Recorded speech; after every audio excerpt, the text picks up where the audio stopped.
So dear leaders, great morning to all of you. आप सभी लोगों का इस वंडरफुल प्रोग्राम में मैं पवन यादव हार्दिक स्वागत करता हूं। आप सभी लोग अपना इंपॉर्टेंट टाइम निकालकर यहाँ पर आए हुए हैं। इससे पता चलता है कि आप वास्तव में कुछ सीखना चाहते हैं, जानना चाहते हैं, समझना चाहते हैं। आज संडे का दिन था, है ना। आप हो सकता था कि आप अपने घर में बैठ करके भजिया खा सकते थे, चाय पी सकते थे, या फिर मूवी देखने जा सकते थे। लेकिन आपने एक डिसीजन लिया कि मुझे क्या करना है, 7 बजे की ट्रेनिंग को अटेंड करना है। इट मीन्स दैट कि आप वेस्टेज बिजनेस में अपने आप को ग्रो करना चाहते हैं। सो आज जिस टॉपिक के ऊपर हम बात करने वाले हैं, उस टॉपिक को स्टार्ट करने से पहले मैं इस प्रोग्राम के कुछ रूल्स आपको बता देना चाहता हूँ। अगर इस प्रोग्राम के रूल्स को आप फॉलो करेंगे तो इस प्रोग्राम का पूरा बेनिफिट ले पाएंगे। सो इस प्रोग्राम के बेसिकली तीन ही रूल है my dear participants. First rule is that rule of participation. Participation का अर्थ क्या होता है कि आपको इस प्रोग्राम में पार्टिसिपेट करना होगा। आपको इस प्रोग्राम में क्या करना पड़ेगा, इन्वॉल्व होना पड़ेगा। कैसे आप पार्टिसिपेट कर सकते हैं? यदि आपको हैंड रेज करने को बोला जाए तो आप हैंड रेज करके इस प्रोग्राम में पार्टिसिपेट कर सकते हैं। यदि आपको कुछ कमेंट में बोला जाए करने के लिए, आपको चैट बॉक्स में क्या कर सकते हैं, कमेंट करके इस प्रोग्राम में पार्टिसिपेट कर सकते हैं। The second rule is that कि आप क्या कर सकते हैं, अपने साथ नोटबुक एंड पेन रख सकते हैं। इस प्रोग्राम के दौरान आपको जो भी बातें अच्छी लगेगी, जो भी बातें आपको काम की लगेगी, जो भी बातें आपको लगेगी अपने मतलब की, इन बातों से हमारा वेस्टेज बिजनेस में फायदा हो सकता है, उन बातों को आप क्या कर सकते हैं, अपने नोटबुक में नोट डाउन कर सकते हैं। And the third and the most important rule is that कि आप अपना वीडियो ऑन कर सकते हैं। जब हम किसी प्रोग्राम को वीडियो ऑन करके प्रोग्राम को अटेंड करते हैं तो हम उस प्रोग्राम का पूरा फायदा ले पाते हैं। सो अगर आप इस प्रोग्राम का पूरा फायदा लेना चाहते हैं तो I request you all to please turn on your videos. हम आज शुरुआत करते हैं। इस प्रोग्राम का टॉपिक का क्या नाम है, जैसे आपने ऑलरेडी पोस्ट में देखा होगा कि हम किस तरीके से आईबीपी के ऊपर काम कर पाए। आईबीपी का रूट कॉज क्या है, जड़ क्या है उसकी। जब हम किसी प्रॉब्लम की जड़ को समझते हैं, जब हम उसके फंडामेंटल को समझ जाते हैं, उसके रूट कॉज को समझ जाते हैं, तो उस पे हम क्या कर पाते हैं, काम कर पाते हैं। अगर आपने रूट कॉज ही नहीं समझा, फंडामेंटल नहीं समझा, आपका कॉन्सेप्ट ही क्लियर नहीं है, तो क्या करेंगे आप, दवाइयां खाते रहेंगे, है ना।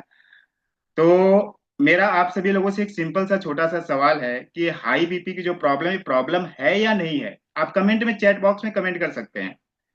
आपका जो ये हाई बीपी का जो प्रॉब्लम है, ये प्रॉब्लम है या नहीं है।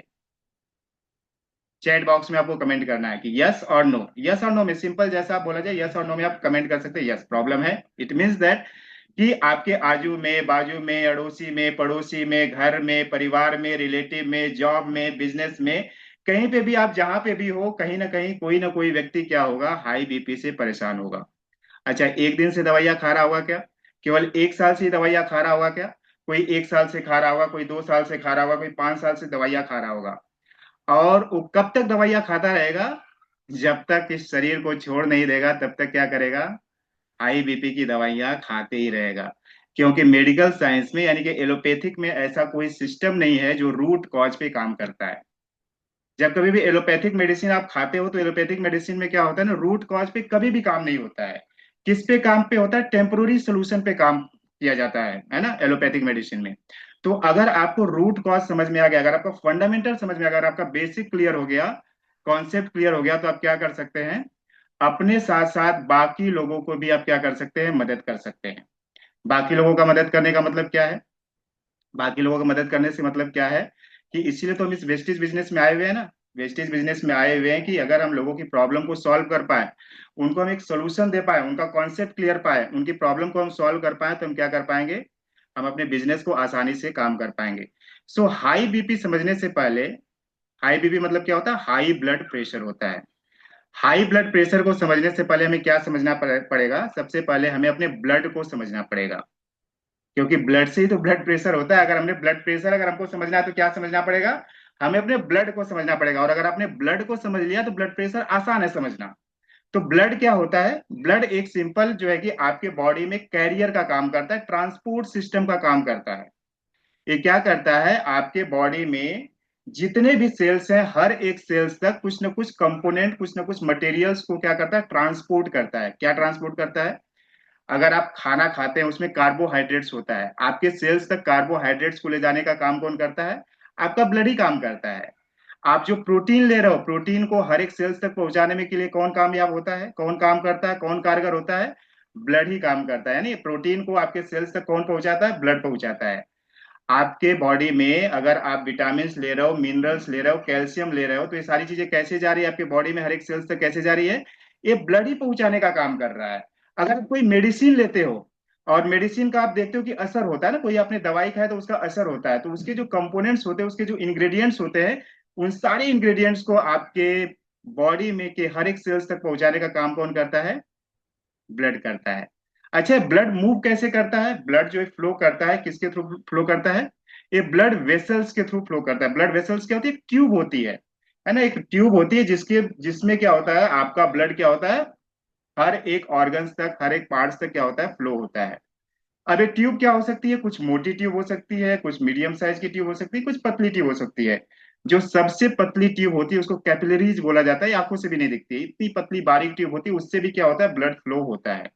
तो अभी तक हमने क्या समझा कि ब्लड क्या है? ब्लड एक ट्रांसपोर्ट सिस्टम, एक कैरियर सिस्टम का काम करता है, जो हमारे बॉडी के हर एक सेल्स तक क्या करता है, protein, vitamin, mineral, calcium, iron, magnesium, carbohydrate, जो भी आप खाना खा रहे हो, जो भी आप मेडिसिन ले रहे हो, जो भी आपके बॉडी में हार्मोन्स रिलीज हो रहे हैं, सारे इसको क्या करता है, सेल्स तक पहुंचाने का काम करता है। अगर आपको क्लियर हो गया तो सी टाइप करिए ना, यहां तक अगर आप क्लियर है तो आपको क्या करना है, चैट बॉक्स में सी टाइप करना है। अब हम आगे समझते हैं कि अगर आपने ब्लड समझ लिया, तो इस ब्लड के दो कंपोनेंट्स होते हैं। ब्लड के दो कंपोनेंट, ब्लड अगर समझा तो ब्लड प्रेशर समझना आसान है, ब्लड समझ लिए तो ब्लड प्रेशर समझना आसान हो जाएगा। ब्लड के दो कंपोनेंट्स होते हैं। एक कंपोनेंट्स क्या होता है, वाटर होता है। अगर ब्लड में वाटर नहीं रहेगा तो ब्लड फ्लो कर पाएगा क्या? अगर कोई भी फ्लोइंग ऑब्जेक्ट है, अगर कोई लिक्विड है, अगर वो फ्लो करना तो उसमें क्या होना चाहिए, वाटर होना चाहिए। तो जो लिक्विड कंपोनेंट्स है वो क्या है, वाटर है। और ये कितना होता है आपके बॉडी में, जो ब्लड है उसमें 50% क्या होता है, पानी होता है। तो 50% फिर क्या होता है, 50% पानी है तो 50% क्या है, 50% सॉलिड कंपोनेंट्स है। सॉलिड कंपोनेंट्स में क्या आता है, सबसे पहले आता है red blood cells. Red blood cells क्या करता है, आपके बॉडी में ऑक्सीजन सप्लाई का काम करता है। हर एक सेल्स तक ऑक्सीजन ले जाने का काम कौन करता है? रेड ब्लड सेल्स करता है, जो आपके ब्लड में ही फ्लो होता है। दूसरा सॉलिड कंपोनेंट्स क्या होता है, white blood cells. White blood cells क्या होता है, व्हाइट ब्लड सेल्स क्या करता है, जो भी आपके बॉडी में बैक्टीरिया हो सकती है, फंगस हो सकता है, वायरस हो सकता है, उनके साथ क्या करता है, लड़ने का काम कर सकता है, उनको किल करने का काम करता है। ये आपके ब्लड में ही रहता है ना, सॉलिड कंपोनेंट्स। तीसरा कंपोनेंट्स क्या, प्लेटिलेट्स। प्लेटिलेट्स क्या होते हैं, ये ब्लड क्लॉटिंग का काम करते हैं। अगर आपका मान लीजिए कुछ जो है कहीं पे कट लग गया, तो वहां से जो ब्लड फ्लो होता है, तो क्या हो, ज्यादा ब्लड फ्लो नहीं हो, उसको रोकने का काम कौन करता है, प्लेटिलेट्स करते हैं। ये कहाँ पे होते हैं, आपके ब्लड में ही होते हैं। और क्या होता है आपके ब्लड में, आप कैल्शियम लेते हो, कैल्शियम की गोली खाते हो, दूध पीते हो, उससे भी कैल्शियम मिलता है। तो कैल्शियम भी क्या होता है, आपके ब्लड में सॉलिड कंपोनेंट्स होता है। उसके बाद आप कुछ मिनरल्स ले रहे हो, कुछ आप विटामिन ले रहे हो, आयरन्स ले रहे हो, है ना। आयरन आपको जो है कि सब्जी के रूप में, या फिर फल के रूप में, या फिर जो है कि खाने के रूप में, जो कुछ भी आपको जो ये सारी चीजें जा रही है, वो ब्लड में सॉलिड कंपोनेंट्स होते हैं। पोटेशियम हो सकता है, चीनी खाते हो, शक्कर खाते हो, शुगर खाते हो, वो भी जो है क्या है, सॉलिड कंपोनेंट्स है। सोडियम सॉल्ट, नमक भी हम खाते हैं, वो भी क्या होता है, ब्लड में सॉलिड कंपोनेंट्स रहता है। मेडिसिन आप जो ले रहे हो, उसके जो कंपोनेंट्स है कहाँ रहेंगे, ब्लड में सॉलिड कंपोनेंट्स की तरह रहेंगे। तो हमने क्या समझा कि ब्लड दो कंपोनेंट्स का बना हुआ है, एक जो है कि लिक्विड कंपोनेंट है और दूसरा क्या है, सॉलिड कंपोनेंट्स है। तो 50% पानी और 50% ये सारे कंपोनेंट जो मैंने आपको दिखाया, ये सारे कंपोनेंट्स क्या है, ब्लड में घूमते रहते हैं ना, ये ब्लड में घूमते रहते हैं, आपके पूरे सेल्स तक जाते रहते हैं। तभी जो है कि सेल्स क्या करता है, काम करता है। हमारी बॉडी किससे बनी हुई है, सेल से बनी हुई, कोशिकाओं से बनी हुई। 63 ट्रिलियन सेल से हमारी बॉडी बनी हुई है। तो ये सारे कंपोनेंट्स क्या होते हैं, सॉलिड कंपोनेंट्स हमारे ब्लड के अंदर होते हैं। अब हम आगे समझते हैं कि जब ये ब्लड ट्यूब के माध्यम फ्लो करता है, जब ब्लड वेसल्स के थ्रू फ्लो करता है, तो ब्लड वेसल्स की वॉल्स पे प्रेशर क्रिएट करता है। जब ये ब्लड, जो अभी हमने ट्यूब बताया ना, जिस ट्यूब के थ्रू ब्लड पास होता है, ब्लड वेसल्स के थ्रू पास होता है, तो कैसे पास होता है, प्रेशर के थ्रू पास करता है ना, ब्लड के वॉल्स पे प्रेशर क्रिएट करता है। एक सिंपल सा एग्जांपल के थ्रू हम समझते हैं कि मान लो कोई एक ट्यूब है जिसके थ्रू पानी बह रहा है। तो पानी जब फ्लो होगा तो क्या करेगा, जो ट्यूब की वॉल्स है अंदर से क्या करेगा, प्रेशर क्रिएट करेगा। इसी तरीके से जब ब्लड हमारे बॉडी में, ब्लड वेसल्स में जब फ्लो होता है, तो प्रेशर क्रिएट करता है, इसी को कहा जाता है ब्लड प्रेशर। अब अगर ये नॉर्मल प्रेशर से क्रिएट ब्लड फ्लो हो तो अच्छा है। अगर आपका जो ब्लड है, जो ब्लड के कंपोनेंट्स है, वो क्या करे, नॉर्मल प्रेशर के साथ ब्लड ट्यूब में फ्लो करे, ब्लड वेसल्स में फ्लो करे, तो उसे क्या बोला जाएगा, नॉर्मल ब्लड प्रेशर बोला जाएगा। लेकिन अगर ये ब्लड प्रेशर क्या हो, ज्यादा हाई प्रेशर क्रिएट करे वॉल्स पे, तो इसी को हाई ब्लड प्रेशर कहा जाता है। अब ये हाई ब्लड प्रेशर क्या होता है, इसको समझने के लिए ना हम थोड़ा सा एक डायग्राम समझते हैं। अगर ये आपने डायग्राम समझ लिया तो आप जो है ना ब्लड प्रेशर को समझ जाएंगे।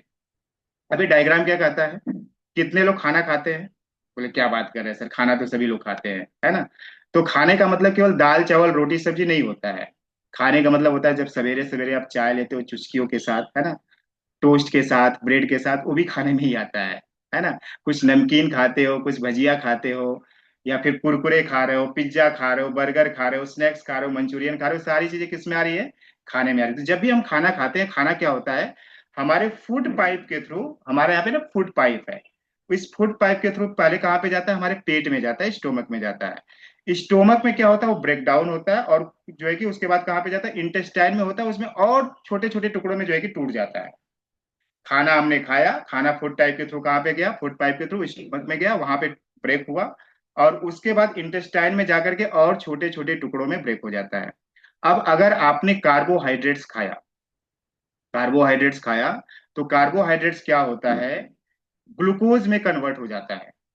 ये साइंस है ना, आप गूगल पे सर्च करेंगे तो ये साइंस आपको मालूम चलेगा कि कार्बोहाइड्रेट्स, अगर आपके खाने में जो भी कार्बोहाइड्रेट्स होता है, वो किस में कन्वर्ट होता है, ग्लूकोज में कन्वर्ट हो जाता है। और ये ग्लूकोज क्या होता है, हमारे ब्लड वेसल्स में मूव करना स्टार्ट कर देता है। ब्लड में शुगर जो है, ग्लूकोज मतलब शुगर, ये क्या होता है कि हमारे ब्लड वेसल्स में मूव करना स्टार्ट कर देगा। अगर नॉर्मल शुगर, अगर नॉर्मल ग्लूकोज हमारे ब्लड में है, तब तो ठीक है ना। लेकिन अगर इस शुगर की मात्रा बढ़ गई, आपके ब्लड वेसल्स में, ब्लड ट्यूब में अगर शुगर की मात्रा बढ़ गई, ग्लूकोज की मात्रा बढ़ गई, तो ये सारी बॉडी को कौन कंट्रोल करता है, आपका ब्रेन कंट्रोल करता है। तो ब्रेन को सिग्नल जाता है कि ब्लड ट्यूब में ग्लूकोज की मात्रा बढ़ गई है। तो ब्रेन क्या करता है, तुरंत पैनक्रियाज को जो है कि सिग्नल भेजता है कि ब्लड ट्यूब में, ब्लड में जो है कि ग्लूकोज की मात्रा बढ़ गई है, आप क्या करो, ग्लूकोज की मात्रा कम करो। तो पैनक्रियाज क्या करती है, पैनक्रियाज बीटा सेल्स के माध्यम से इंसुलिन सिक्रेट करती है। ये इंसुलिन क्या करता है, इंसुलिन क्या करता है, ग्लूकोज को वहां से निकालता है ब्लड से, और आपके सेल्स तक ले जाने का काम करता है। और सेल्स में क्या होते हैं, रिसेप्टर्स होते हैं, गेट्स होते हैं। जैसे ही ग्लूकोज सेल्स के पास इंसुलिन लेकर के आती है, सेल्स क्या करते हैं, अपने गेट को ओपन करते हैं और ग्लूकोज अंदर आता है, और ग्लूकोज जो है कि एनर्जी में कन्वर्ट हो जाता है। ग्लूकोज सेल्स के अंदर जाने के बाद एक माइट्रोकॉन्ड्रिया नाम की एक एक्टिविटी होती है, और उस एक्टिविटी में क्या होता है, वो जो है कि ग्लूकोज बर्न होता है और उससे हमें एनर्जी मिलती है। नॉर्मल प्रोसेस है, सभी के साथ होता है, मेरे साथ भी हो रहा है, आपके साथ भी हो रहा है, जितने भी लोग दुनिया में हैं सारे के साथ यही मैकेनिज्म काम कर रहा है कि लोगों ने खाना खाया, स्टोमक में गया, वो टूटा, कार्बोहाइड्रेट्स में कन्वर्ट हुआ, कार्बोहाइड्रेट्स ग्लूकोज में, और ग्लूकोज क्या हुआ, हमारे ब्लड ट्यूब में फ्लो हुआ। जैसे ही ग्लूकोज की मात्रा बढ़ी, हमारे ब्रेन को सिग्नल गया, ब्रेन ने क्या किया, पैनक्रियाज को बोला इंसुलिन सिक्रेट करने के लिए। इंसुलिन इसने सिक्रेट किया, ग्लूकोज को वहां से निकाला और सेल्स तक पहुंचा दिया, एनर्जी में कन्वर्ट हो गया। लेकिन खाना खाने के बाद हमारी लाइफ स्टाइल क्या है, हम क्या करते हैं, खाना खाने के बाद हमारे पास एक बहुत ही अच्छा कंपोनेंट है, क्या है, मोबाइल।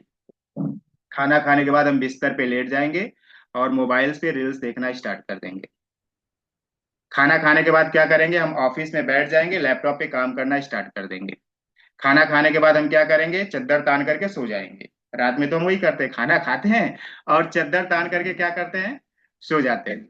तो ये जो क्या होता है, जो हमने खाना खाया ना, जो एनर्जी लिया, तो एनर्जी क्या होनी चाहिए, खर्चा भी होनी चाहिए। तो एनर्जी तो खर्चा हुई नहीं कुछ, आपने एनर्जी लिया, कैलोरी लिया, इनटेक लिया, आउटटेक कुछ नहीं हुआ।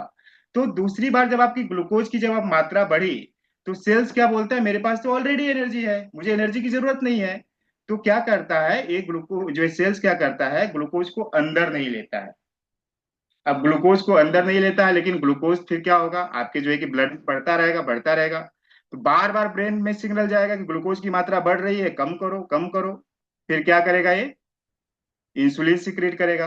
तो यानी कि आपके बॉडी में क्या हो रहा है कि आपकी ये डेली जो एक्टिविटी है, हमारी लाइफ स्टाइल की वजह से और हमारे खाना खाने की हैबिट से, खाने में एक्चुअल क्या होना चाहिए था, प्रोटीन विटामिन मिनरल होना चाहिए, लेकिन हमारी हैबिट क्या है, हम बाद में समझेंगे कि हम क्या केवल ले रहे हैं, कार्बोहाइड्रेट्स ले रहे हैं। तो कार्बोहाइड्रेट्स की वजह से ग्लूकोज की मात्रा बढ़ रही है, मतलब कि इंसुलिन की मात्रा बढ़ रही है। यहाँ तक शायद क्लियर हो गया होगा ना सबको, कि अगर हमने खाना खाया, कार्बोहाइड्रेट्स लिया, तो ग्लूकोज जो है कि ब्लड में बढ़ेगा, और साथ साथ क्या बढ़ेगा, इंसुलिन बढ़ेगा। अब इसको थोड़ा सा हम पीछे करते हैं और हम समझते हैं कि ब्लड प्रेशर क्यों बढ़ता है। तो ब्लड प्रेशर बढ़ने के प्राइमरी 4 रीजन है। पहला रीजन क्या है? पहला रीजन क्या है? Viscosity of blood. ब्लड की थिकनेस बढ़ जाना, ब्लड का खून का गाढ़ा हो जाना। अगर आपका खून गाढ़ा हो गया, अगर आपका खून गाढ़ा हो गया तो क्या हो जाएगा? थिकनेस उसकी बढ़ जाएगी। तो अगर मान लो खून गाढ़ा हो गया तो उसको क्या करना पड़ेगा? प्रेशर लगा करके फ्लो करना पड़ेगा। अगर आपका खून गाढ़ा हो गया तो खून को अगर फ्लो करना है, पूरे जो है कि ऑर्गन्स तक फ्लो करना है, तो क्या करना पड़ेगा? खून को एक प्रेशर चाहिए। तो प्रेशर के साथ जो है कि अगर ब्लड फ्लो होता है तो क्या करेगा? वॉल्स पे प्रेशर क्रिएट करेगा और आपको क्या हो जाएगा? ब्लड प्रेशर हो जाएगा। अब ये खून क्यों गाढ़ा हो गया? हमने क्या समझा था कि ब्लड में क्या कंपोनेंट्स होते हैं? लिक्विड कंपोनेंट्स होते हैं और सॉलिड कंपोनेंट्स होते हैं। अगर ब्लड में शुगर की मात्रा बढ़ गई, इसका मतलब क्या हो गया? सॉलिड कंपोनेंट बढ़ गया। सॉलिड कंपोनेंट बढ़ गया मतलब क्या हो गया? खून गाढ़ा हो गया। खून गाढ़ा हो गया मतलब क्या हो गया? कि खून की विस्कोसिटी बढ़ गई। और जब खून की विस्कोसिटी बढ़ जाएगी तो ब्लड क्या करेगा? प्रेशर के साथ उसको फ्लो करना पड़ेगा। और जब ये वॉल्स पे प्रेशर क्रिएट करेगा, इसी को बोलते हैं हाई ब्लड प्रेशर। तो एक रीजन हमने समझा कि अगर हमारा खून गाढ़ा हो गया तो क्या हो गया? प्रेशर क्रिएट होगा और वॉल्स पे प्रेशर क्रिएट होगा और ब्लड का प्रेशर बढ़ जाएगा। अब दूसरा रीजन हम समझते हैं, वॉल्यूम ऑफ ब्लड। अगर ब्लड में पानी की मात्रा बढ़ गई, अगर ब्लड में पानी की मात्रा अगर ज्यादा हो गई, तो भी क्या होगा? ब्लड क्या करेगा? प्रेशर के साथ ट्यूब पे फ्लो करेगा, वॉल्स पे प्रेशर क्रिएट करेगा और क्या हो जाएगा? ब्लड प्रेशर होगा। पानी की मात्रा क्यों बढ़ेगी? पानी की मात्रा क्यों बढ़ेगी? पानी की मात्रा इसलिए बढ़ेगी कि इसको हमें समझना पड़ेगा। ये क्या होता है कि हमारा जो ब्लड होना चाहिए ना, हमेशा आइसोटोनिक सोल्यूशन में होना चाहिए। अभी आइसोटोनिक सोल्यूशन क्या है, इसको अगर आपने समझ लिया तो वॉल्यूम ऑफ ब्लड आपको समझ में आ जाएगा। थोड़ा सा जो है ना साइंस है इसमें, लेकिन बहुत डिफिकल्ट साइंस नहीं, इजी साइंस है। और मैं इसको इजी तरीके से एक्सप्लेन कर रहा हूं आपको कि आइसोटोनिक सोल्यूशन हमेशा ब्लड मेंटेन करता है। आइसोटोनिक सोल्यूशन क्या होता है? आइसोटोनिक सोल्यूशन का सिंपल सा मीनिंग होता है कि 10 ml पानी में अगर आप 0.9 ग्राम साल्ट डालेंगे तो जो सोल्यूशन बनेगा उसको बोलेंगे आइसोटोनिक सोल्यूशन बोलेंगे। 100 ml पानी में अगर आपने 0.9 ग्राम साल्ट डाल दिया तो जो सोल्यूशन बनेगा वो सोल्यूशन क्या रहेगा? उसको आइसोटोनिक सोल्यूशन बोलते हैं। और उसमें अगर आपने सेल्स को डाल दिया तो सेल्स अच्छे तरीके से एग्जिस्ट करेगी। जब आइसोटोनिक सोल्यूशन रहेगा तो सेल्स को कोई दिक्कत नहीं रहेगी। लेकिन अगर आपने मात्र क्या कर दिया, दूसरा सोल्यूशन होता है हाइपोटोनिक सोल्यूशन। हाइपोटोनिक सोल्यूशन का मतलब होता है कि अगर आपने नमक की मात्रा को कम कर दिया, इन मात्रा कम कैसे होगी बाद में समझेंगे, लेकिन अभी हम क्या समझ रहे हैं? आइसोटोनिक हाइपोटोनिक सोल्यूशन क्या होता है? आइसोटोनिक सोल्यूशन मतलब क्या? 0.9 ग्राम नमक और 100 ml पानी है तो वो सोल्यूशन क्या है? अच्छा सोल्यूशन है, आइसोटोनिक सोल्यूशन है। वही सोल्यूशन ब्लड का होता है और उसमें ब्लड में जो सेल्स होते हैं, रेड ब्लड सेल्स होते हैं, वो सही तरीके से काम करते हैं और इसीलिए पूरे बॉडी को ऑक्सीजन सही तरीके से मिल पाता है। लेकिन अगर ये हाइपोटोनिक सोल्यूशन हो गया, हाइपोटोनिक सोल्यूशन मतलब कि नमक की मात्रा कम हो गई। नमक की अगर मात्रा कम होगी तो पानी की मात्रा क्या हो गई? मतलब बढ़ गई। 100 ml पानी में नमक अगर कम होगा तो पानी क्या हो गया? उसके लिए ज्यादा हो गया ना। तो जब ज्यादा हो जाएगा तो इसमें क्या होगा? आपका रेड ब्लड सेल्स क्या हो जाएगा? फूल जाएगा। अगर रेड ब्लड सेल्स फूल जाएगा तो काम कर पाएगा क्या? नहीं कर पाएगा, है ना। ऑक्सीजन प्रॉपर तरीके से बॉडी को दे पाएगा? नहीं दे पाएगा।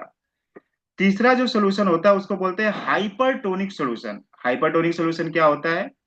अगर आपने नमक की मात्रा बढ़ा दिया, नमक की मात्रा अगर 1.8 ग्राम हो गई, नमक की मात्रा अगर 1.8 ग्राम हो गई तो उसमें क्या होगा? ये आपका, और पानी की मात्रा 100 ml ही रही तो आपका रेड ब्लड सेल्स क्या हो जाएगा? रेड ब्लड सेल्स सिकुड़ जाएगा, छोटा हो जाएगा, सिकुड़ जाएगा। अब जब सिकुड़ जाएगा तो प्रॉपर तरीके से आपको ऑक्सीजन पहुंचा पाएगा क्या? आपके बॉडी में नहीं पहुंचा पाएगा। तो हमेशा क्या होता है, ब्लड क्या मेंटेन करता है? आइसोटोनिक सोल्यूशन मेंटेन करता है। आइसोटोनिक सोल्यूशन मेंटेन करने के लिए क्या करना पड़ेगा? उसको जो है कि हमेशा जो है कि 0.9 ग्राम और 100 ml वाले सोल्यूशन की तरह काम करना पड़ेगा। अब इसका मतलब क्या कि हमारा आइसोटोनिक सोल्यूशन अगर वॉल्यूम अगर बढ़ाना है ना, वॉल्यूम, अगर मान लो कि आपके बॉडी में नमक की मात्रा ज्यादा हो गई, आपके बॉडी में नमक की मात्रा ज्यादा हो गई, तो उसको आइसोटोनिक बनाने के लिए क्या करना पड़ेगा? 1.8 ग्राम अगर बॉडी में नमक है, उसको आइसोटोनिक बनाना है तो हमें क्या करना पड़ेगा? पानी की मात्रा बढ़ानी पड़ेगी। सिंपल सा एग्जांपल है कि मान लो कि आप एक जो है कि नमक का घोल बना रहे हो और उस घोल में क्या हो गया? नमक ज्यादा पड़ गया। तो उस घोल को प्रॉपर करने के लिए आपको क्या करना पड़ेगा? पानी बढ़ा दोगे तो घोल प्रॉपर हो जाएगा। इसी तरीके से बॉडी क्या करती है, आइसोटोनिक बनाने के लिए पानी की मात्रा बढ़ा देती है। और पानी की मात्रा जैसे ही ज्यादा बढ़ती है, क्या बढ़ जाता है, वॉल्यूम ऑफ ब्लड बढ़ जाएगा। आपके ब्लड में क्या हो जाएगा, वॉल्यूम ऑफ ब्लड बढ़ जाएगा, यानी कि ब्लड में पानी की मात्रा बढ़ जाएगी। और ये सोल्यूशन क्या हो जाएगा, आइसोटोनिक हो जाएगा, लेकिन ब्लड पे वॉल्स पे प्रेशर क्रिएट करेगा। अब हम ये समझते हैं कि ब्लड में नमक की मात्रा क्यों बढ़ जाती है, ब्लड में नमक की मात्रा क्यों बढ़ेगी। तो सिंपल सा इसका हमने पहले क्या समझा कि जब ब्लड में शुगर की मात्रा बढ़ जाएगी, जब आप खाना खाओगे ग्लूकोज अगर बढ़ेगा, तो शुगर की मात्रा ज्यादा बढ़ जाएगी। जब शुगर की मात्रा ज्यादा बढ़ जाएगी तो इंसुलिन ज्यादा सिक्रीट होने लगेगा। अब ये इंसुलिन क्या करती है, आपके नमक को रोक करके रखती है। इंसुलिन नमक क्यों रोकती है, इंसुलिन को क्या लगता है कि ग्लूकोज तो जो है कि ग्लूकोज की मात्रा बढ़ रही है, इसका मतलब ये सेल्स ग्लूकोज ले क्यों नहीं रहा है। तो सेल्स ग्लूकोज उसको ऐसा लगता है कि सेल्स क्या हो गए ना, डिस्चार्ज हो गए हैं। इसको एक एग्जांपल के थ्रू समझते हैं कि मान लो कि आपके बाइक में पेट्रोल है, बाइक में पेट्रोल है, लेकिन गाड़ी नहीं चल रही है। तो गाड़ी क्यों नहीं चलेगी, हो सके उसका बैटरी डिस्चार्ज हो गया, पेट्रोल है और बैटरी अगर डिस्चार्ज हो गया तो गाड़ी चलेगी क्या, नहीं चलेगी। तो इंसुलिन को ऐसा लगता है कि ग्लूकोज तो है, लेकिन ये सेल्स ले क्यों नहीं रहा ग्लूकोज, मैं ग्लूकोज देने का प्रयास कर रहा हूं, उसको ये ले क्यों नहीं रहा है। उसको ऐसा लगता है कि ये जो सेल्स है ना, इसकी बैटरी डिस्चार्ज हो गई है, सेल्स क्या हो गए, डिस्चार्ज हो गए हैं। तो सेल्स डिस्चार्ज ना हो इसके लिए क्या करती है, ये जो आयोडीन होता है क्या करता है, वो चार्ज करने का काम करता है। तो क्या करता है, आयोडीन को रोक देता है। जो आयोडीन आपके जो है कि बाहर निकलना चाहिए था, उसको आयोडीन को क्या करता है, रोक देता है। और आयोडीन की मात्रा बढ़ जाती है। केवल आयोडीन ही नहीं रोकता है, वो मैग्नीशियम भी रोकता है, कैल्शियम भी रोकता है। तो जैसे ही वो आयोडीन क्या करेगा, आपके जो है कि ब्लड में आयोडीन को बाहर निकलना चाहिए था यूरिन के रास्ते से, जो एक्स्ट्रा आयोडीन है उसको क्या करता है, सभी आयोडीन को रोक करके रख लेता है। तो अगर आपका ग्लूकोज बढ़ गया और इंसुलिन ज्यादा बढ़ गया तो क्या करेगा, इंसुलिन क्या करेगा, आयोडीन बढ़ा देगा। आयोडीन बढ़ा देगा मतलब क्या बढ़ा देगा, नमक बढ़ा देगा। नमक बढ़ा देगा तो क्या हो जाएगा, सोल्यूशन क्या हो जाएगा, हाइपरटोनिक हो जाएगा। और हाइपरटोनिक सोल्यूशन अगर हो गया तो सेल्स क्या होने लगेंगे, सेल्स क्या होने लगेंगे, सिकुड़ने लगेंगे। तो बॉडी कभी भी नहीं चाहती है कि सेल्स को ऑक्सीजन नहीं मिले। तो क्या करती है, उसको आइसोटोनिक बनाने के लिए पानी की मात्रा बढ़ा देती है। जब पानी की मात्रा बढ़ जाता है तो वॉल्यूम ऑफ ब्लड बढ़ गया। और जब वॉल्यूम ऑफ ब्लड बढ़ गया तो ब्लड क्या करेगा, प्रेशर के साथ जो है कि वॉल्स पे प्रेशर क्रिएट करेगा, प्रेशर के साथ फ्लो होगा। और इसी को क्या बोलते हैं, हाई ब्लड प्रेशर बोलते हैं। तो पहला रीजन हमने क्या समझा कि अगर आपका खून गाढ़ा हो गया, खून अगर गाढ़ा हो गया तो क्या होगा, थिकनेस ऑफ ब्लड बढ़ जाएगी, तो ब्लड प्रेशर बढ़ जाएगा। खून कैसे गाढ़ा हो गया, ब्लड में शुगर की मात्रा बढ़ गई, ग्लूकोज की मात्रा, ब्लड क्या हो गया, थिकनेस ज्यादा हो गया। ब्लड में अगर नमक की भी मात्रा बढ़ जाएगी तो भी तो थिकनेस बढ़ गया ना, नमक क्या है, सॉलिड कंपोनेंट है। तो अगर ब्लड में नमक की मात्रा बढ़ गई तो भी ब्लड का थिकनेस बढ़ जाएगा। नमक भी बढ़ेगा और शुगर भी बढ़ेगा तो भी क्या होगा, थिकनेस बढ़ जाएगी। जब थिकनेस बढ़ जाएगी तो ब्लड को क्या करना पड़ेगा, प्रेशर के साथ जो है कि फ्लो करना पड़ेगा। और वॉल्स पे प्रेशर क्रिएट करेगा, इसको बोला जाता है हाई ब्लड प्रेशर। जब नमक की मात्रा बढ़ जाएगी तो क्या करना पड़ेगा, पानी की मात्रा बढ़ानी पड़ेगी उसको। जब पानी की मात्रा बढ़ जाएगी तो वॉल्यूम ऑफ ब्लड बढ़ जाएगा, और जब वॉल्यूम ऑफ ब्लड बढ़ जाएगा तो ब्लड पे प्रेशर क्या करेगा, ब्लड में प्रेशर ज्यादा हो जाएगा और वॉल्स पे प्रेशर क्रिएट करेगा, इसको बोलते हैं हाई ब्लड प्रेशर। अब तीसरा रीजन समझते हैं। तीसरा रीजन समझते हैं कि अगर किसी चीज को अगर प्रेशर के साथ फ्लो कराना है तो उसको पंप को क्या करना पड़ेगा, जो आपका जो पंप है उसको ज्यादा पंपिंग करनी पड़ेगी। तो हार्ट क्या करता है, पंपिंग की तरह काम करता है। तो अगर ब्लड में थिकनेस बढ़ गई तो हार्ट को क्या करना पड़ेगा, ज्यादा पंप करना पड़ेगा प्रेशर लाने के लिए, प्रेशर क्रिएट करने के लिए, ब्लड क्या हो प्रॉपर तरीके से फ्लो होगी, पूरे बॉडी में फ्लो हो। तो आपका क्या होगा, अगर पंपिंग हो गई या पंपिंग क्या हो गई, ज्यादा हो गई, हार्ट की पंपिंग ज्यादा होने लगेगी तो भी क्या होगा, प्रेशर बढ़ जाएगा। तो अभी हमने तीन रीजन समझा, पहला रीजन थिकनेस ऑफ ब्लड, दूसरा रीजन वॉल्यूम ऑफ ब्लड, और तीसरा रीजन क्या है कि इसकी वजह से क्या हो रहा है, आपको हार्ट को पंप ज्यादा करना पड़ेगा प्रेशर क्रिएट करने के लिए, क्योंकि ब्लड को तो फ्लो करवाना पड़ेगा। नहीं, अगर ब्लड नहीं फ्लो होगा तो ऑक्सीजन सप्लाई नहीं होगी, ऑक्सीजन सप्लाई नहीं होगी तो बॉडी की क्या हो जाएगी, डेथ हो जाएगी। ये सारी चीजों को, प्रोसेस को, बॉडी की मैकेनिज्म को कंट्रोल करने के लिए सारी प्रोसेस होती है। और इसीलिए क्या होता है, ब्लड प्रेशर बढ़ता है। एक चौथा रीजन और है, चौथा रीजन क्या है, चौथा रीजन है आपकी हार्डनेस ऑफ ब्लड ट्यूब। जो ब्लड ट्यूब है, जिस ट्यूब में क्या होता है, ब्लड जो फ्लो होता है, उस वो क्या होता है, हार्ड हो जाता है। हार्ड क्यों होता है? हार्ड इसलिए हो जाता है कि जो इंसुलिन क्या है, वो ग्रोथ हार्मोन है। इंसुलिन क्या करती है, जब इंसुलिन की मात्रा अगर आपके बॉडी में, आपके ब्लड में बढ़ गया, तो इंसुलिन क्या करती है, जो आपके ब्लड के ट्यूब के जो वॉल्स है ना, उसमें जो है कि उसके मसल्स को बढ़ाना स्टार्ट कर देती है, अंदर से मसल्स बढ़ने स्टार्ट हो जाते हैं। ब्लड की जो ट्यूब है, उस ब्लड की ट्यूब के जो मसल्स को क्या करती है, मांस को बढ़ाना स्टार्ट कर देती है। उसके वजह से क्या होता है, देखो ये पहले नॉर्मल ब्लड ट्यूब है, अगर अंदर से मांस बढ़ने लगेगा तो कैसा हो जाएगा, इस टाइप का हो जाएगा। पहले ब्लड ट्यूब कैसी है, ऐसी है। लेकिन अगर आपके में इंसुलिन की मात्रा ज्यादा हो रही है, क्योंकि ब्लड में शुगर की मात्रा ज्यादा है, तो इंसुलिन की मात्रा ज्यादा होगी, तो थिकनेस ऑफ ब्लड क्या हो जाएगा यहाँ पे, ये जो है आपका ब्लड ट्यूब की हार्डनेस जो है कि बढ़ जाएगी, अंदर से ब्लड ट्यूब क्या होने लगेगा, हार्ड होने लगेगा, उसकी मसल्स बढ़ जाएगी। मतलब क्या होगा, अब रास्ता क्या हो गया, छोटा हो गया। जिस रास्ते से ब्लड अच्छे तरीके से पास हो पा रहा था, अगर रास्ता छोटा कर देंगे तो ब्लड को क्या करना पड़ेगा, प्रेशर क्रिएट करना पड़ेगा ना फ्लो होने के लिए, क्योंकि ऑक्सीजन तो सप्लाई करना है उसको। अगर ऑक्सीजन सप्लाई नहीं होगा तो बॉडी की क्या हो जाएगी, डेथ हो जाएगी। तो अंदर से क्या होता है, रास्ता धीरे धीरे धीरे धीरे धीरे धीरे पतला होना स्टार्ट हो जाता है। ये ट्यूब क्या होने लगती है, हार्ड होने लगती है। और इसी हार्डनेस ऑफ ट्यूब की वजह से क्या होता है, ब्लड पे, ये ट्यूब पे प्रेशर क्रिएट होता है, और इसको ब्लड प्रेशर बोला जाता है। तो ये चार बातें थी जिसको हमने समझा। अब इसको क्या करते हैं, हम एक्सप्लेन करते हैं, इसको और बारीकियों से समझते हैं कि मेन रीजन क्या है। आपको क्या लगता है मेन रीजन क्या है? इतना सारा हमने बताया कि ये सारी बातों का मेन कंक्लूजन क्या निकला? कंक्लूजन ये निकलता है कि हम सवेरे उठते हैं, सवेरे सभी लोग उठते हैं, मैं भी उठता हूँ, आप भी उठते हैं। सवेरे उठने के बाद हम क्या करते हैं, आजकल 90% लोगों की आदत है, क्या पीते हैं, चाय पीते हैं। चाय पीते या नहीं पीते सभी लोग? 90% लोग चाय पीते हैं। चाय में क्या होता है, शुगर होता है। शुगर क्या है, कार्बोहाइड्रेट्स है। तो हम सवेरे उठते बराबर क्या ले रहे हैं, क्या खा रहे हैं, कार्बोहाइड्रेट्स खा रहे हैं। मतलब हम क्या कर रहे हैं, अपने ब्लड में ग्लूकोज की मात्रा बढ़ा दिया हमने। चाय के साथ साथ आजकल जो है ना, फैशन हो गया है कि ब्रेड भी चाहिए, केवल चाय ही नहीं चाहिए, चाय के साथ ब्रेड रहा ना तो और मजा आता है। चाय के साथ अगर ब्रेड मिल जाए तो मजा आएगा या नहीं मजा आएगा? तो ब्रेड क्या है, ब्रेड किससे बनता है, मैदा से बनता है। मैदा क्या है, प्योर कार्बोहाइड्रेट्स है। तो हमने फिर क्या लिया, कार्बोहाइड्रेट्स ले लिया। कार्बोहाइड्रेट्स ले लिया तो क्या हो गया, फिर से ग्लूकोज बढ़ गया। कुछ लोगों की आदत है, ब्रेड नहीं चलाना, ब्रेड नहीं रहा तो टोस्ट खाते हैं, टोस्ट।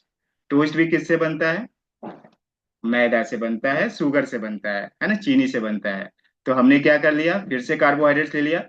यानी कि हमने सुबह की शुरुआत क्या किया, कार्बोहाइड्रेट्स खाना से शुरुआत किया।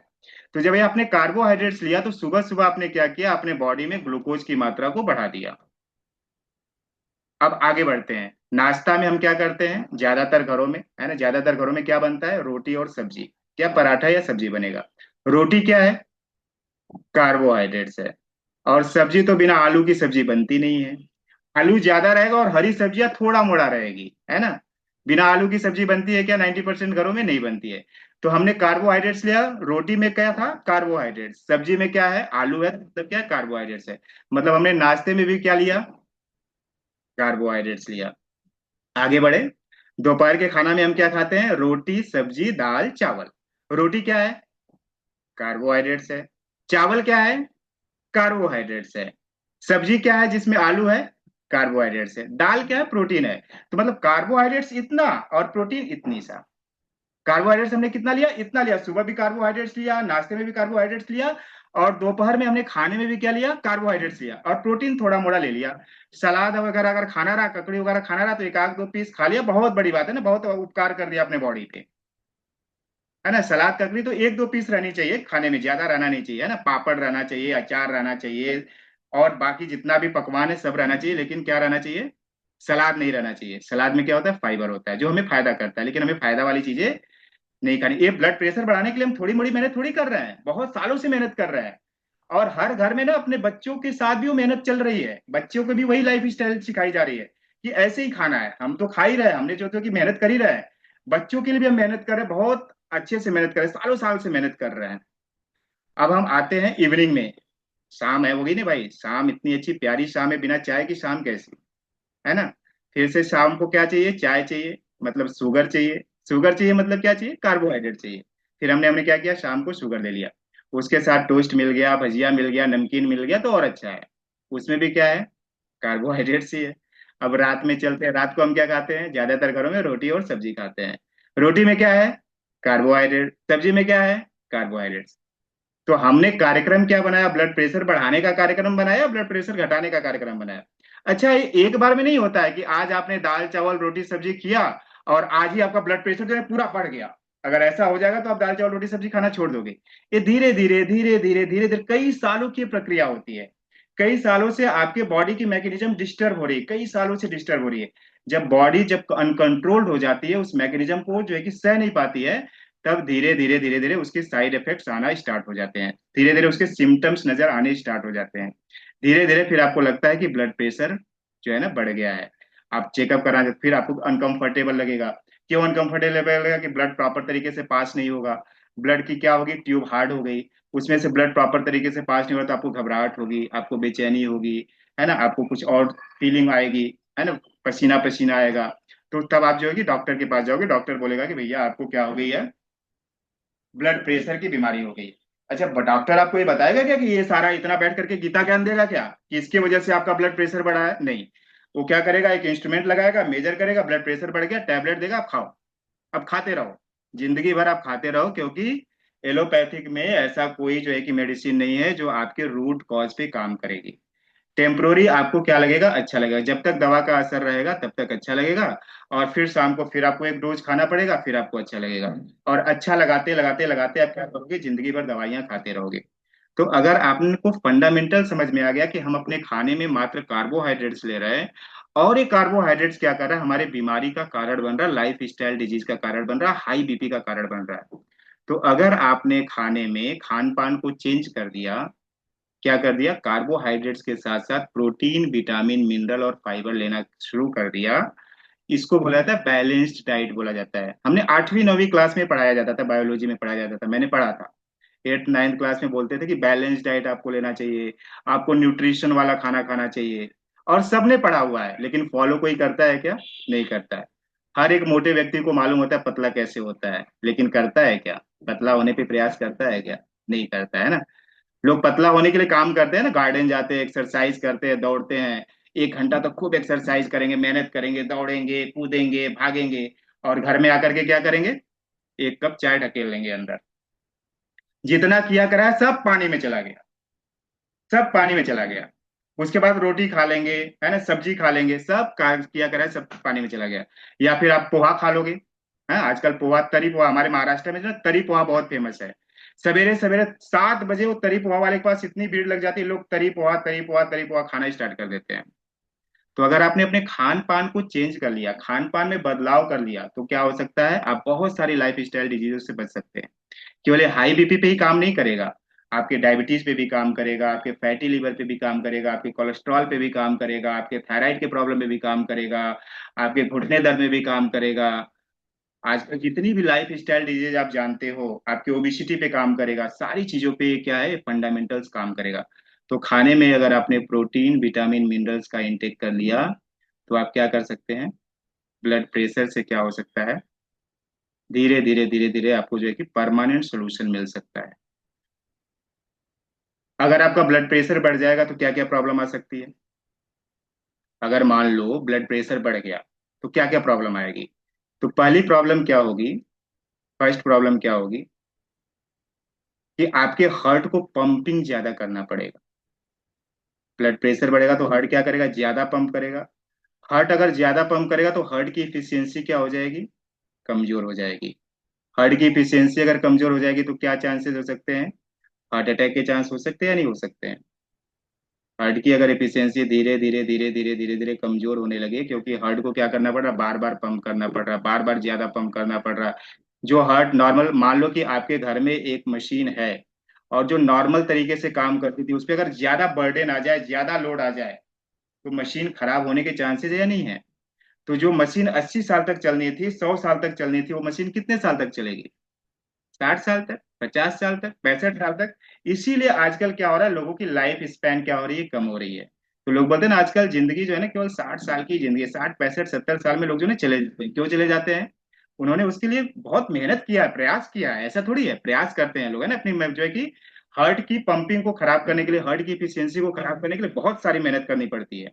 और लोग कर ही रहे हैं, जाने अनजाने में कर रहे हैं। ऐसा नहीं कि उनको ज्ञान है इसलिए करे, वो जाने अनजाने में करे। और ज्ञान भी हो जाएगा फिर भी करेंगे। क्या लगता है कि ये लेक्चर लेने के बाद, एक क्लास लेने के बाद, एक ट्रेनिंग सेशन लेने के बाद लोग काम करना स्टार्ट कर देंगे? बिल्कुल नहीं। ये ट्रेनिंग सेशन लेने के बाद क्या आप अपना खान पान में सुधार कर लेंगे? बिल्कुल नहीं, क्योंकि हमारी हैबिट ही वैसी है। तो ये नॉलेज इसलिए लेना है कि कम से कम आपको मालूम तो रहे, है ना। इस पे अगर 1% लोगों ने भी काम किया, इसमें से अगर 1% लोगों ने भी काम किया, है ना, प्रोटीन विटामिन मिनरल। अब प्रोटीन विटामिन मिनरल आप कैसे लोगे? तो अभी पहले हम समझते हैं प्रोटीन विटामिन मिनरल कैसे लेंगे, बाद में समझते हैं। पहले समझते हैं कि blood pressure, high blood pressure होने से क्या क्या प्रॉब्लम हो सकती है। तो पहली प्रॉब्लम हमने क्या बताया कि आपकी हार्ट की एफिशिएंसी क्या हो जाएगी? कमजोर हो जाएगी। हार्ट की एफिशिएंसी कमजोर हो जाएगी मतलब कि हार्ट अटैक आने के चांसेस बढ़ जाएंगे।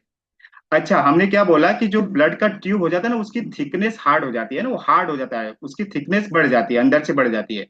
तो यानी क्या हो रहा है, ब्लड प्रॉपर तरीके से आपके जो है कि ऑर्गन्स तक फ्लो नहीं होगा।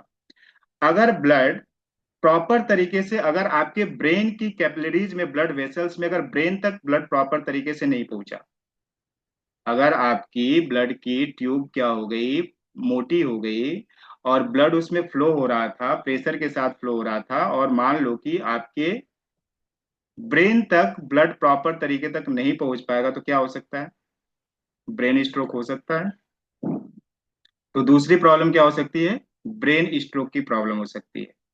क्योंकि ब्रेन तक जाने वाली जो ट्यूब होती है ना, बहुत बारीक होती है। और उस ट्यूब अगर सक्रिय हो गई, मोटी हो गई, उसमें जो है कि ब्लड प्रॉपर तरीके से पास नहीं हुआ, या फिर खून गाढ़ा हो गया, खून गाढ़ा हो गया, अगर उस पे क्या रहा, प्रेशर लग रहा है और प्रॉपर तरीके से ऑक्सीजन नहीं मिला, तो क्या हो सकता है? ब्रेन स्ट्रोक हो सकता है। अगर मान लो कि आपके आंखों तक जाने वाली जो ब्लड वेसल्स है, उस ब्लड वेसल्स में खून प्रॉपर तरीके से फ्लो नहीं हुआ, तो क्या हो सकती है? आपकी आंखें डैमेज हो सकती है। तो आपने देखा होगा कि बहुत सारे ब्लड प्रेशर के जो पेशेंट होते हैं ना, जब ब्लड प्रेशर का जो अटैक आता है, यानी कि जब प्रेशर के साथ, बहुत ज्यादा प्रेशर के साथ अगर ब्लड पहुंचता है, या फिर ज्यादा प्रेशर के पास पहुंच जाए, या फिर पहुंचे ही नहीं। अगर ज्यादा प्रेशर के साथ पहुंचेगा, क्या करता है, आंख की जो अंदर जो ब्लड वेसल्स है, रेटिना को डैमेज कर देता है। और आंख की रेटिना को अगर डैमेज करता है तो 40-40, 50-50 हजार के इंजेक्शन लगते हैं। एक इंजेक्शन 40 हजार का, 50 हजार का होता है।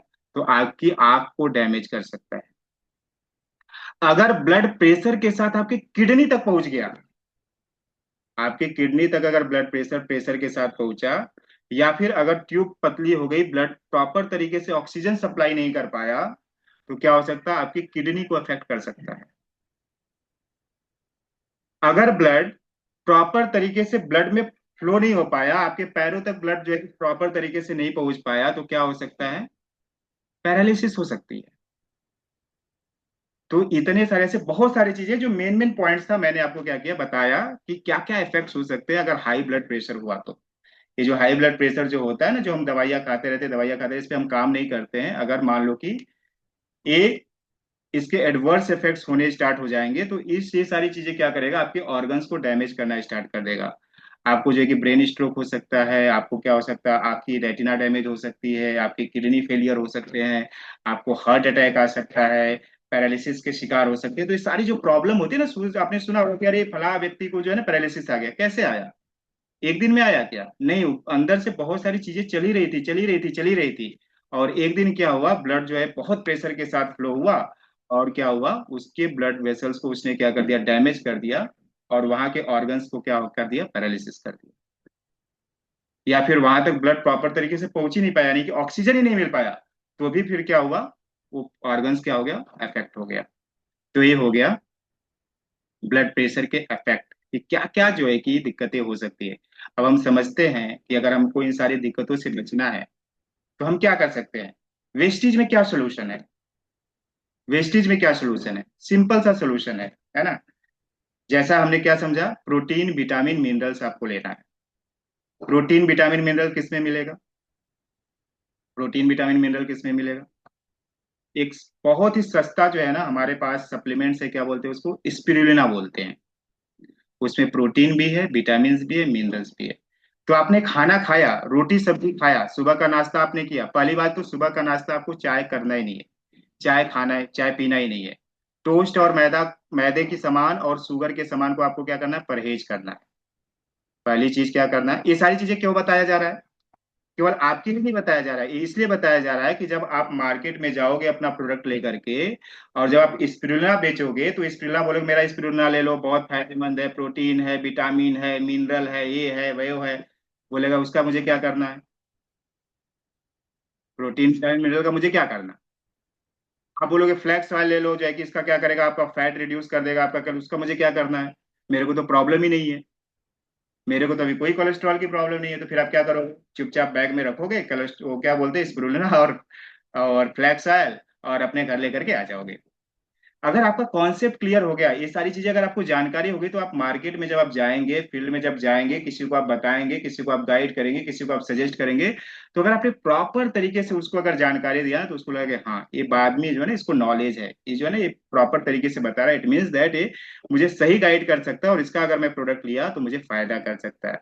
नहीं तो आपके कहने पे एक बार स्पिरुलिना ले लेगा, आपके कहने पर एक बार फ्लैक्स ऑयल ले लेगा, एक बार नोनी ले लेगा, बार बार लेगा क्या, उसको पता ही नहीं है ना उसका स्पिरुलिना का क्या फायदा है, फ्लैक्स ऑयल का क्या फायदा है, नोनी का क्या फायदा है, तो पता ही नहीं रहेगा तो क्यों लेगा। तो स्पिरुलिना एक जो है कि हमारे पास प्रोडक्ट है, उसमें क्या प्रोटीन भी है, विटामिन भी है, मिनरल भी है। तो खाना खाने के बाद पहले तो सुबह का नाश्ता आपको क्या करना है, चाय और ब्रेड और टोस्ट से करना ही नहीं है। सुबह का नाश्ता आप कर सकते हो, आप गुनगुना पानी लो और उसमें क्या मिला लो, एक नींबू मिला लो, नींबू पानी पियो, और वो क्या करेगा, आपके बॉडी को डिटॉक्स भी करेगा, आपके लीवर को भी अच्छा रखेगा, आपके ब्लड को प्रेशर भी जो है कि नहीं बढ़ाएगा। जब आप नाश्ता करोगे, सुबह का जब आप नाश्ता करोगे, तो रोटी सब्जी तो नॉर्मल है, आप करोगे ही करोगे, है ना। लेकिन उसके साथ आप क्या ले लिया, एक स्पूना ले लिया, तो आपने कार्बोहाइड्रेट्स भी लिया, प्रोटीन भी ले लिया, विटामिन भी ले लिया, मिनरल्स भी ले लिया। और स्पिरुलिना के साथ अगर फ्लैक्स ऑयल ले लिया, तो ये जो सेल्स जो होता है ना, जब अंदर जो हमने बात की थी कि सेल्स क्या करता है, ग्लूकोज को जब अंदर नहीं लेता है, तो ये ग्लूकोज क्या होते हैं, फैट में कन्वर्ट होते हैं। अगर सेल्स ने ग्लूकोज को अंदर नहीं लेकर के ले पाया, तो जो ये ग्लूकोज आपके बॉडी में फ्लो होते रहेगा, उसको क्या होगा, ये जो एक्सेस ग्लूकोज है क्या करेगा, इंसुलिन उसको फैट में कन्वर्ट कर देगा, और ये फैट क्या करेंगे, आपके इंटरनल ऑर्गन्स पे जाकर के डिपॉजिट हो जाएंगे। तो उसको क्या बोला जाएगा, अगर वो लीवर पे डिपॉजिट हो गया तो क्या बोला जाएगा, फैटी लीवर। अगर वो ब्लड के अंदर जाकर के अगर ये फैट डिपॉजिट हो जाता है, तो उसको क्या बोला जाता है, कोलेस्ट्रॉल बोला जाता है, ये कोलेस्ट्रॉल का रूप ले लेगा। तो यानी कि आपके अंदर जो है कि ये काम तो चली रही है, प्रक्रिया तो चली रही है, ग्लूकोज आप खाओगे तो ये तो होगा ही कि ग्लूकोज, अगर आप ग्लूकोज खा लिया और जो है कि आपने कार्बोहाइड्रेट्स लिया, ग्लूकोज खाया, ग्लूकोज आपके बॉडी में बना, और सेल्स ने नहीं लिया, तो फैट में कन्वर्ट होगा। तो फैट में कन्वर्ट नहीं हो ग्लूकोज, उसके लिए आपको क्या लेना पड़ेगा, फ्लैक्स ऑयल लेना पड़ेगा। फिर आपने दोपहर का जब खाना खाया, कार्बोहाइड्रेट्स लिया, तो साथ में क्या ले लिया, आपने प्रोटीन ले लिया, विटामिन ले लिया, मिनरल्स ले लिया, और ये जो ग्लूकोज बनेगा फैट में कन्वर्ट नहीं हो, तो आपने क्या ले लिया, फ्लैक्स ऑयल ले लिया। रात में आपने खाना खाया, प्रोटीन जो है कि कार्बोहाइड्रेट्स लिया, साथ में आपने क्या ले लिया, प्रोटीन विटामिन मिनरल स्पिरुलिना के फॉर्म में ले लिया, और आपने क्या ले लिया, फ्लैक्स ऑयल ले लिया। तो आपने क्या किया, बैलेंस्ड डाइट आपने ले ली। जब जब आप बैलेंस डाइट लोगे, आपकी बॉडी की मैकेनिज्म क्या बनती जाएगी, स्ट्रांग बनती जाएगी। जितना मेहनत पहले किया था ना, अब उसमें मेहनत में क्या होगा, सुधार आना स्टार्ट हो जाएगा, सुधार आना स्टार्ट हो जाएगा, सुधार आना स्टार्ट हो जाएगा। और जो भी प्रॉब्लम होगी बॉडी में, ब्लड प्रेशर से रिलेटेड जो भी सारी मैकेनिज्म पहले से बन रही होगी, जो भी सिस्टम में जो भी दिक्कतें आ रही होगी, सिस्टम में क्या होना स्टार्ट हो जाएगा, सुधार आना स्टार्ट हो जाएगा। तो एक बार फिर से मैं रिवाइज करा देता हूँ कि ब्लड प्रेशर क्यों बढ़ता है। तो पहला रीजन क्या है, thickness of blood. Thickness of blood मतलब क्या, आपका खून का गाढ़ा होना। खून गाढ़ा कब होगा, अगर आपके बॉडी में ग्लूकोज की मात्रा बढ़ गई, तो खून क्या हो जाएगा, गाढ़ा हो जाएगा। ग्लूकोज की मात्रा बढ़ेगी तो किसकी मात्रा बढ़ जाएगी, इंसुलिन की मात्रा बढ़ जाएगी। इंसुलिन की मात्रा बढ़ेगी तो क्या होगा, नमक की मात्रा बढ़ जाएगी। नमक की मात्रा बढ़ेगी तो क्या, फिर से क्या हो जाएगा, खून गाढ़ा हो जाएगा। जब खून गाढ़ा हो जाएगा, ब्लड की थिकनेस बढ़ जाएगी, तो ब्लड क्या करेगा, प्रेशर के साथ फ्लो होगा, और ब्लड प्रेशर हो जाएगा। दूसरा हमने क्या समझा था, हाई वॉल्यूम ऑफ ब्लड।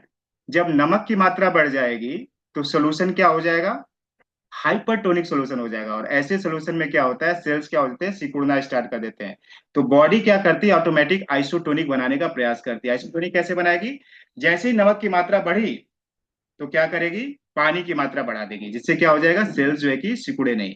तो जब पानी की मात्रा बढ़ जाएगी ब्लड में, तो क्या हो जाएगा, ब्लड का प्रेशर बढ़ जाएगा। तीसरा हमने समझा था कि जब ये ब्लड प्रेशर के साथ फ्लो करेगा, तो हार्ट को पंप भी ज्यादा करना पड़ेगा। तो अगर हार्ट ज्यादा पंप करेगा तो प्रेशर बढ़ जाएगा, इसको क्या बोला जाएगा, ब्लड प्रेशर बोला जाएगा, हाई ब्लड प्रेशर बोला जाएगा। चौथा हमने क्या समझा था कि इंसुलिन क्या है, ग्रोथ हार्मोन। इंसुलिन क्या है, ग्रोथ हार्मोन है। तो अंदर से क्या करती है, ट्यूब की मसल्स को जो है कि मसल्स बढ़ने लगती है। जब मसल्स बढ़ने लगती है तो रास्ता क्या हो जाता है, ब्लड के पास होने का रास्ता कम हो जाता है, और फिर क्या करना पड़ता है, ब्लड प्रेशर के साथ मूव करना पड़ता है। इसको क्या हम बोलते हैं, ब्लड प्रेशर बोलते हैं। तो ये प्राइमरी चार रीजन है ब्लड प्रेशर बढ़ने का। हमने इफेक्ट बता दिया कि ब्लड प्रेशर अगर बढ़ेगा तो क्या क्या प्रॉब्लम हो सकती है। सोल्यूशन भी हमने बता दिया कि अगर आप चाहते हो कि आपको ब्लड प्रेशर नहीं हो तो आपको क्या क्या जो है कि उपचार करना चाहिए, किस तरीके से आपके खान पान में चेंज करना चाहिए, खान पान में बदलाव करना चाहिए, खान पान आप जो खा रहे हो उसमें कैसे हम चेंज कर सकते हैं। दोपहर के खाने खाने के समय आपको जो है ना सलाद ज्यादा खाना है, खाना कम सलाद ज्यादा, खाना कम सलाद ज्यादा। जब आप सलाद ज्यादा खाओगे तो आपने फाइबर ज्यादा लिया। जब फाइबर हम ज्यादा लेते हैं, जब हम प्रोटीन ज्यादा लेते हैं, जब हम विटामिन ज्यादा लेते हैं, जब हम मिनरल ज्यादा लेते हैं, तो कार्बोहाइड्रेट ज्यादा ग्लूकोज में कन्वर्ट नहीं कर पाता है, प्रॉपर तरीके से ग्लूकोज में कन्वर्जन होता है। और जब ग्लूकोज कन्वर्ट नहीं होगा, ग्लूकोज ज्यादा नहीं बॉडी में बनेगी, तो इंसुलिन ज्यादा बॉडी में नहीं बनेगी, और फिर जो मैकेनिज्म है वो प्रॉपर तरीके से काम करेगी। आई होप दैट ये सारी बातें आपको क्लियर हुई होगी। अगर आपके कुछ सवाल होंगे तो आप जरूर पूछिए। मुझे जितना बताना था मैंने बताने का आपको प्रयास किया। ये सारी बातों को सीख करके क्या करना है ना, ये सारी बातें आपने सीखा तो इसको सीख करके और जो आपने नोटबुक बनाया उसको क्या कर देना, बंद कर देना, और बंद करके घूमने चले जाना, और रात में चद्दर तान के सो जाना। ऐसा करेंगे?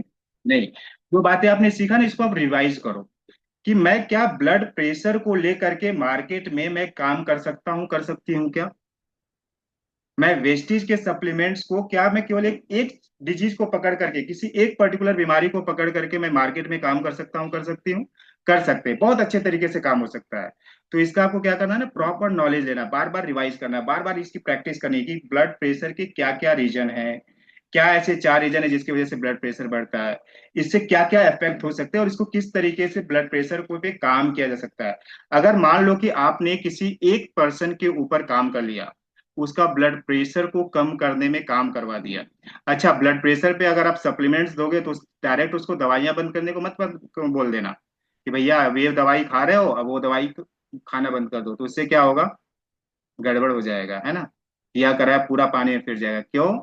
क्योंकि आपने जो ब्लड प्रेशर बढ़ाने के लिए जो काम किया था वो तो कई सालों से किया है। तो ये जो आप जो सप्लीमेंट्स ले रहे हो कोई मेडिसिन नहीं है कि तुरंत जाके एलोपैथिक जैसे तुरंत जाकर के ब्लड प्रेशर आपका डाउन कर देगी। मेडिसिन नहीं है ना ये, क्यों, मेडिसिन क्या करती है, ब्लड प्रेशर के प्रेशर को डाउन करती है, ब्लड के प्रेशर को डाउन करती है।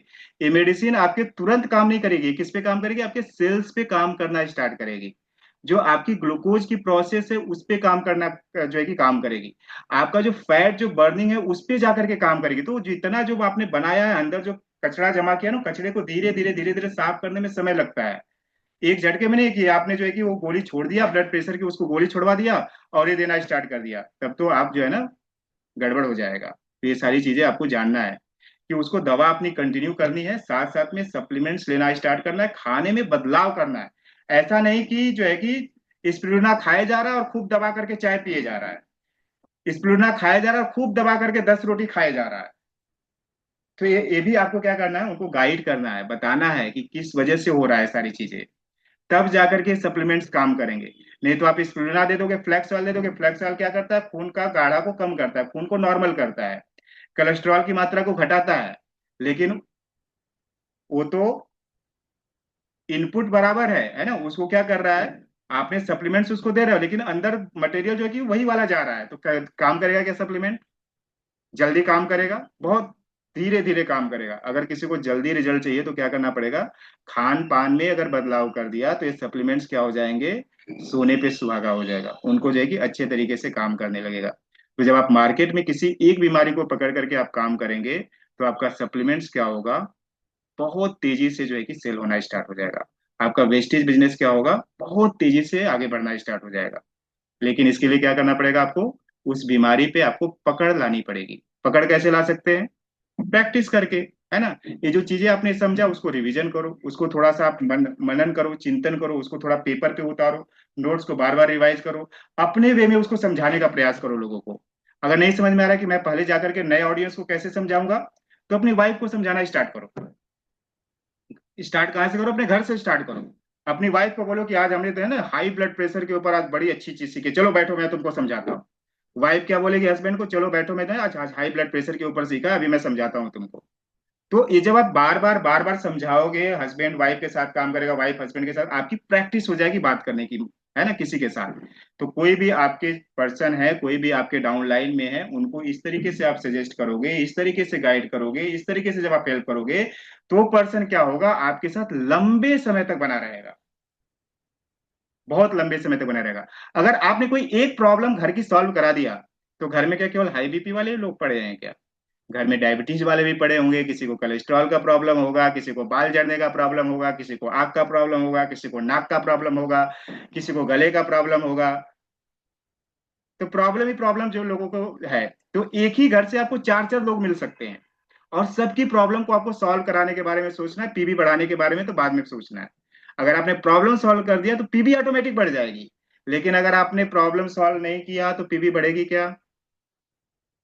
एक बात तो बढ़ जाएगी, है ना, उसको मना करके, पैर हाथ जोड़ करके, बाबू ले ले भैया ले ले करके, पीबी बढ़ना चाहिए, ऐसा होना चाहिए, बिजनेस तुम्हारा बढ़ना चाहिए, तुम जो है कि ब्रॉन्ज बन जाओगे, तुम सिल्वर बन जाओगे। लेकिन एक बार तो आपने मना लोगे उसको, लेकिन बार बार क्या हाथ जोड़ोगे क्या, हाथ पैर जोड़ोगे? लेकिन अगर एक बार उसकी प्रॉब्लम सॉल्व हो गई, एक बार उसका बीपी पे आपने काम कर दिया, तो आपके चार लोग ऑलरेडी पड़े हुए उसी घर से, चार लोगों के लिए सप्लीमेंट खरीदे। वही आदमी अपने मम्मी के लिए भी खरीदेगा, अपने पापा के लिए भी खरीदेगा, अपनी बीबी के लिए भी खरीदेगा, अपने बच्चों के लिए भी खरीदेगा, अपने भाई को भी बताएगा, अपने चाचा के घर में बताएगा, सबको बताएगा। लेकिन अगर उसका ही प्रॉब्लम सॉल्व नहीं हुआ तो किसको बताएगा? पहले महीने लेगा और दूसरे महीने जय श्री राम, है ना। तो आई होप दैट सारी बातें आपको क्लियर हुई होगी। अभी आपके कुछ सवाल होंगे तो जरूर पूछिए, शायद एक घंटा से ज्यादा हो गया है ना। तो thank you to all of you, आपने सुना समझा और जाना, इतना देर तक मुझे सुना, इसके लिए सभी आप सभी लोगों का जो है कि शुक्रिया। कुछ सवाल होंगे तो जरूर पूछिए।